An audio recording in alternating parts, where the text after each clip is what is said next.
जय माता की मित्रों। आज चर्चा करते हैं भावानुसार अगर सूर्य आपके चतुर्थ स्थान में मतलब चौथे स्थान में विराजित हो तो किस तरह के फल विद्वानों ने कहे हैं। मोस्ट प्रोबेबली 99% विद्वानों ने चतुर्थ स्थान में सूर्य देव के कोई अच्छे फल नहीं कहे। अब चर्चा है कन्या लग्न की। तो कन्या लग्न में सूर्य देव आपके द्वादश मतलब व्यय स्थान का 12वें स्थान का स्वामित्व इनके पास है और 12वें स्थान का स्वामी अगर सुख स्थान में हो तो कोई भी अच्छे फल बृहत होरा पाराशर में नहीं लिखा गया। अब ये बातें अभी तक आपको जो भी हमने बताई है वो पुस्तकों के अनुसार बताइए। अब चर्चा करते हैं अलग वे में। चतुर्थ स्थान सुख का स्थान है। सुख मतलब माता का स्थान है। एक छोटा बच्चा जहां से भी प्रताड़ित होता है, चाहे भाई बहनों से हो चाहे फ्रेंड सर्कल में हो, तो उसके मुंह से सबसे पहले मां शब्द का उच्चारण होता है।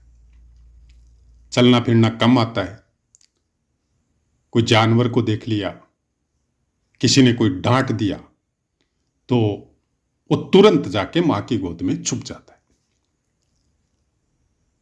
सबसे बड़ा महत्व चतुर्थ स्थान का यही है। चतुर्थ स्थान आपके भूमि भवन और वाहन का भी होता है, जिसमें आप सुख महसूस करते हैं। ऐसा भवन, ऐसी भूमि जो कृषि योग्य हो, सब चीजें उनसे आपको प्राप्त होती हो खाने पीने के लिए, वो भूमि, वो वाहन जिस पे आप चलते हो, जिसके द्वारा आप अपने गंतव्य स्थान तक जाते हो और आते हो, वैसा वाहन, वो भी चतुर्थ स्थान है। सूर्य देव कारक क्या चीज के? सत्ता के, राज सिंहासन के, बहुत बड़े सम्मान के, आभा, तेज, जिसको सहन करना प्राय कर किसी के लिए भी संभव नहीं है। चंद्रमा के लिए तो नहीं है, क्योंकि जब सूर्य देव की दृष्टि पृथ्वी के जिस भाग पर पड़ती है वहां से अंधेरा, चंद्रमा, तारे सब गायब हो जाते हैं। तो क्या वो ब्रह्मांड में नहीं है? लेकिन इनके तेज के सामने उनका तेज जो है वो क्षीण हो जाता है। जब इनकी दृष्टि पृथ्वी के दूसरे भाग पर जाती है तब उनका उदय होता है। इसी का मतलब दिन और रात्रि है। पृथ्वी में बहुत से हिस्से ऐसे भी हैं जहां पर सूर्य देव 2-2 महीने तक अस्त नहीं होते, और ऐसे हिस्से भी हैं जहां पर सूर्य देव 2-2 महीने तक उदय भी नहीं होते। तो जब सूर्य देव आपके माता के स्थान पे विराजित होते हैं तो माता के स्वास्थ्य की हानि करते हैं, कारण इनके तेज को संभालना माता के लिए संभव नहीं है। इसका मतलब केवल इतना सा है कि आपके माता के स्वास्थ्य के लिए आपको माता से दूर रहना पड़ेगा। अब और भी भाई बहन है जिनका चंद्रमा बहुत स्ट्रांग है, या हो सकता है आपका चंद्रमा बहुत स्ट्रांग हो, लाभ भाव का स्वामित्व है चंद्रमा के पास और चंद्रमा खुद लाभ भाव में विराजित हो, तो फिर ट्यूनिंग मैच हो जाती है।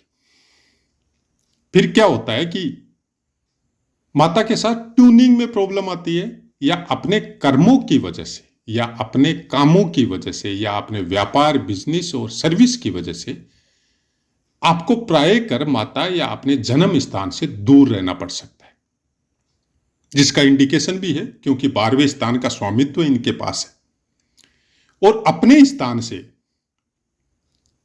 ये छठे स्थान में होते हैं।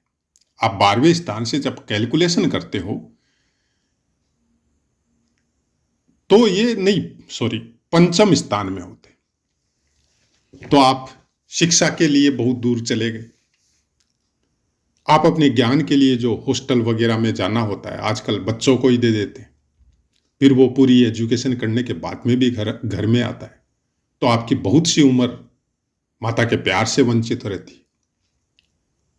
तो उससे होता क्या है कि एक तो आपकी एजुकेशन पूरी हुई, एक आपके जो दोष है कुंडली में कि माता के पास रहेंगे तो कुछ न कुछ शारीरिक इफेक्ट या रोग की मात्रा आपके माता के शरीर में हो सकती है, उस चीजों से दूरी बनी। जन्म के समय में भी हो सकता है माता को तकलीफ बहुत ज्यादा हुई हो। ऐसी कुछ संभावनाएं हम लोग कर सकते हैं, लेकिन संपूर्ण एक्चुअल कहानी तो बाकी ग्रहों के पूरी प्रिडिक्शन के बाद ही समझ में आती है। यहां से सूर्यदेव आपके 10वें स्थान पे पूर्ण दृष्टि डालते हैं। ऐसा इंसान बहुत बड़ी कंपनियों के साथ बहुत बड़ी एजुकेशन, बहुत अच्छी एजुकेशन लेके या बहुत अच्छे व्यापार में या प्राइवेट नौकरी में भी अच्छे पद पे विराजित होता है। प्रायः संभावना ये रहती है कि अच्छी एजुकेशन के द्वारा ये लोग गवर्नमेंट में, डिफेंस में, ऐसी सब संभावनाएं ज्यादा रहती है। हाँ, जिस स्थान का ऊपर दृष्टि डाल रहे हैं उस स्थान का स्वामी भी अगर बलवान है, अच्छे स्थान में प्लेस है, तो फिर ये संभावना 100% हो जाती। चतुर्थ स्थान में कालपुरुष की कुंडली अनुसार पंचम स्थान का स्वामित्व सूर्यदेव को प्राप्त होता है। लेकिन किसी भी ग्रह लग्न में जिस स्थान में सूर्यदेव को स्वामित्व प्राप्त है, जैसे यहां पे द्वादश स्थान का स्वामित्व प्राप्त है, तो द्वादश स्थान का अच्छा फल देखने के लिए आपको उस स्थान से सूर्यदेव कितनी दूरी पर है, तो पंचम स्थान पे है, तो आपकी एजुकेशन अपने देश से बाहर भी हो सकती है, यह भी संभावना बनती है। फिर यह भी हो सकता है कि वहीं पे आपका वास हो जाए, या वहीं पे आप सर्विस कर ले, या वहीं पे ऐसा कुछ नाम या ऐसी कोई शोहरत आपकी हो जाए कि पूरी की पूरी तरह अपनी जिंदगी को सेटल ही वहीं कर दे। जब जरूरत हो, कोई काम हो, तब आपका आना जाना अपने घर के अंदर या अपने देश में लगा रहे, लेकिन मोस्ट प्रोबेबली आपकी पूरी लाइफ वहीं पे गुजर जाए। ऐसी कुछ संभावनाएं भी चतुर्थ स्थान का सूर्यदेव देता है। लेकिन जो जन्म स्थान जहां पर आपका जन्म हुआ, वहां पर या तो आपके हाथ से कुछ होगा नहीं, या आप उस स्थान को छोड़ देंगे, और आने वाले समय में ऐसा भी हो सकता है कि परिवार के बाकी सदस्य भी कोई दूसरे स्थान में चले जाए और आपके द्वारा बनाए हुए उससे भी बड़े स्थान में चले जाए। कई बार होता है ना कि हम लोगों का जन्म किसी एक स्थान पे हुआ, फिर पूरा का परिवार जो है वो शिफ्ट हो गया कोई बहुत दूर जाके, चाहे वो बिजनेस की वजह से हो, चाहे सर्विस की वजह से हो। ऐसी संभावनाएं ज्यादा बनती है, और उसमें संभावना ज्यादा इसलिए बनती है कि सूर्यदेव सत्ता के नजदीक रखता है। तो इसलिए बोला जाता है कि सूर्यदेव गवर्नमेंट सर्विस के कारक है, मंगल भी है, सूर्य भी है।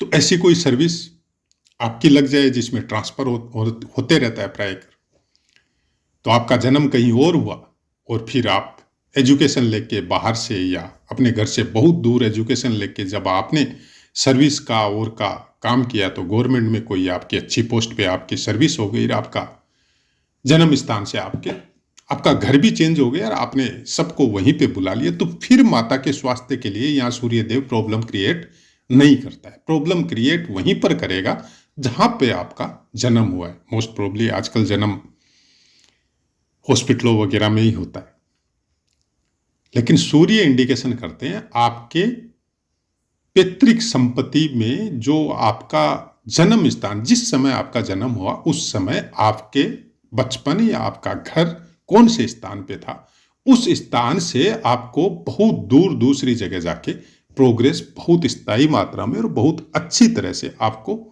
अपने जीवन में देता है।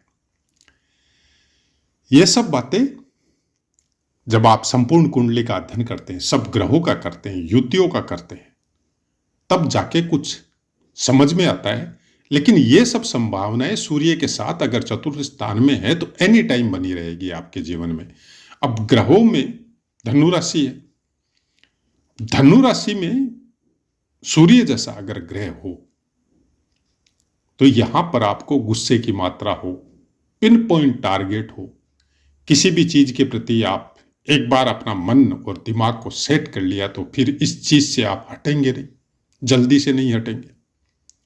जब तक आपको उसका नेगेटिव इफेक्ट आपको नजर नहीं आए, तब तक उस बंदे का या उस चीज का या उस स्थान का आप साथ नहीं छोड़ेंगे। धनु राशि में सूर्य या गुरु अगर विराजित हो, स्थिर बुद्धि होता है प्रायः आदमी, उस स्थान से फलों के लिए वो स्थिर बुद्धि हो जाता है। उसके अंदर वो नहीं होता है कि ये कर लेता है तो ये हमारा ये हो जाएगा, और फिर जब करने जाता है तो दिमाग चेंज कर लेता है। ऐसा नहीं होता है धनु राशि में बैठे हुए ग्रह के साथ। वो स्टेट वे होता है और जिस चीज के पीछे पड़ता है उसको प्राप्त भी करता है। धनु राशि में मूल नक्षत्र के चारों चरण आते हैं, जिसका स्वामित्व केतु देव के पास है, और पूर्वाषाढ़ा नक्षत्र के चारों चरण आते हैं, जिसका स्वामित्व शुक्र देव के पास है। फिर लास्ट का चरण उत्तराषाढ़ा का आता है, जिसका स्वामित्व सूर्य देव के पास है। अब इन तीनों में से किसी भी नक्षत्र में अगर विराजित हो तो फलों में परिवर्तन आता है।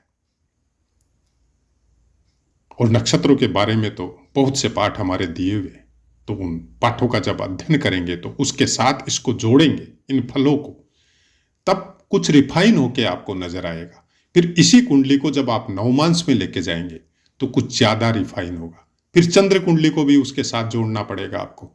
तो किसी एक लग्न कुंडली के द्वारा केवल आप संभावनाओं में रह सकते हैं कि ऐसा कुछ फल आएगा। चंद्र कुंडली जब देखेंगे तो आपके भौतिक शरीर में कैसा फल आएगा वो भी संभावनाएं जाहिर करती है।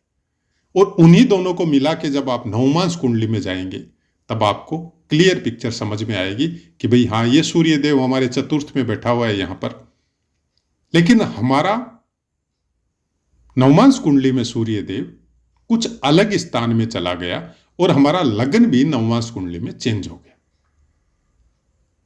तो फिर उन फलों को जब जोड़ेंगे तब कुछ रिफाइन होकर समझ में आएगा। तो लग्न कुंडली के अनुसार अगर आपको फलों को समझना है तो कारकत्व सेम ही रहेंगे, हर स्थान का और हर ग्रह का और हर नक्षत्र का।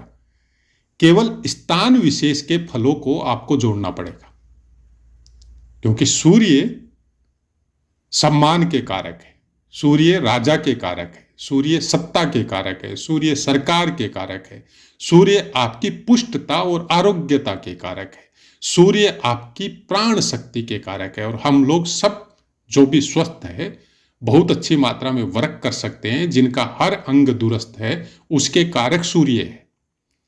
जिसके अंदर जितनी प्राण शक्ति, मतलब जितना इम्यून सिस्टम स्ट्रोंग है, उसका सूर्य अच्छा है। और जहां इम्यून वीक हुआ उस पर्टिकुलर पीरियड में आप देखिएगा, चाहे दशा महादशा या गोचर की वजह से आपका सूर्य वीक दिखेगा आपको। तो इम्यून सिस्टम, प्राण शक्ति को अगर देखना है तो सूर्य को देखना पड़ेगा।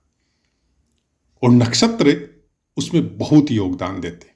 मान लीजिए कि आपके मूल नक्षत्र में बैठे तो बलवान हो जाता है सूर्य यहां पर, क्योंकि केतु देव की मूल नक्षत्र की शक्ति आपको प्राप्त होती है।